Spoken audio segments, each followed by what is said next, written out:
Escape a la eternidad. La sala del tribunal estaba impregnada de una atmósfera densa y opresiva, como si el mismo aire estuviera cargado de presagios. Todos los ojos estaban puestos en la figura imponente que ocupaba el banquillo de los acusados. Santiago el Cuervo Navarro, conocido por su crueldad y astucia en el bajo mundo, mantenía una expresión inescrutable mientras el juez dictaba su sentencia. Santiago Navarro, este tribunal lo encuentra culpable del asesinato de Víctor Castillo, declaró el juez con voz firme. Le sentencio a cadena perpetua, sin posibilidad de libertad condicional. El veredicto cayó sobre Santiago como un martillo, pero él no mostró emoción alguna. Había esperado este momento, sabía que llegaría. Sin embargo, en lo más profundo de su ser, una chispa de rebeldía ardía en él, negándose a aceptar su destino. Había vivido toda su vida como un lobo, libre y salvaje, y no permitiría que lo encerraran en una jaula para siempre. La cárcel de máxima seguridad en la que fue recluida era conocida como La Roca, un lugar de pesadilla donde el tiempo parecía detenerse. Las paredes eran gruesas, las rejas infranqueables, y las miradas de los guardias estaban llenas de crueldad. Santiago observaba cada detalle, cada rutina, en busca de una debilidad, un resquicio por el cual pudiera escapar. Durante meses, planeó meticulosamente su fuga. Aprovechó la corrupción de algunos guardias, quienes, por el precio adecuado, se hicieron de la vista gorda. La noche elegida llegó finalmente, una tormenta furiosa cubría la prisión, el ruido de los truenos y la lluvia torrencial apagaba cualquier sonido sospechoso. Santiago, con la frialdad que lo caracterizaba, ejecutó su plan con precisión quirúrgica. Escapó. La noticia sacudió al sistema penitenciario y al país entero. Nadie había logrado fugarse de La Roca, pero Santiago lo hizo. Ahora, era un hombre buscado, y la caza había comenzado. No tardaron en atraparlo. Su fuga fue breve, pero lo suficiente para que Santiago dejara una huella imborrable en la memoria de todos. Sin embargo, su recaptura no fue un final, sino un nuevo comienzo. Las autoridades decidieron trasladarlo a la prisión más temida del país, una fortaleza que se erigía en medio de un desierto inhóspito y cruel. La prisión conocida como el Abismo. El Abismo era un lugar del que nadie había escapado, donde la esperanza moría al cruzar sus puertas.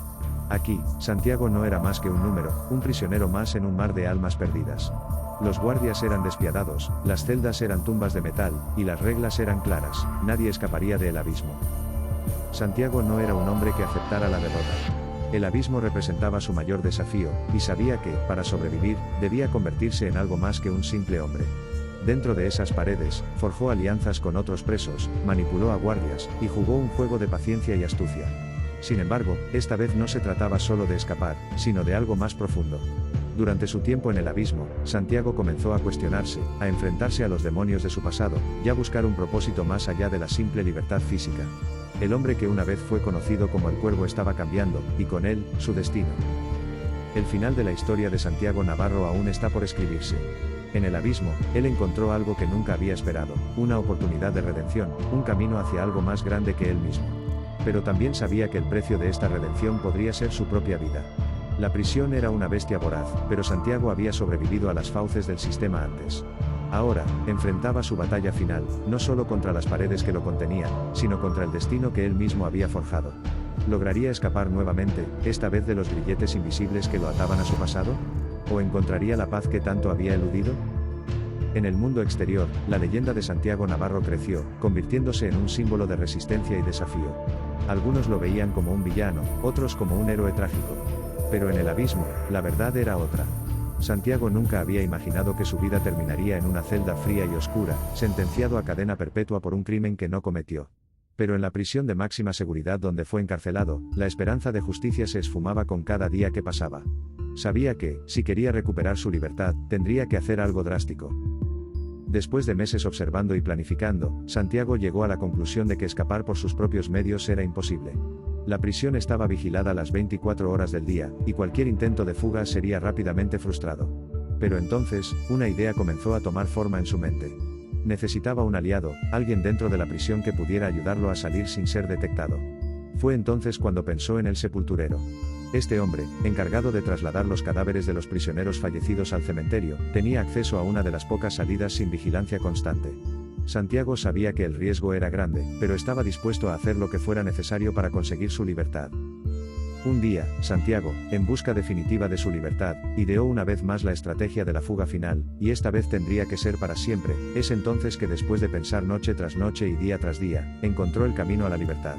Entonces, viendo que el sepulturero se encargaba de todo el protocolo de entierro a los muertos de la cárcel, optó por hacerlo al sepulturero cómplice de su destino final, y como de costumbre siempre primaba el dinero. Después de ganarse la confianza del sepulturero, es que recurrió a él, y le ofreció un trato. A cambio de su ayuda para escapar, le daría todo el dinero de la venta de su casa, una suma considerable.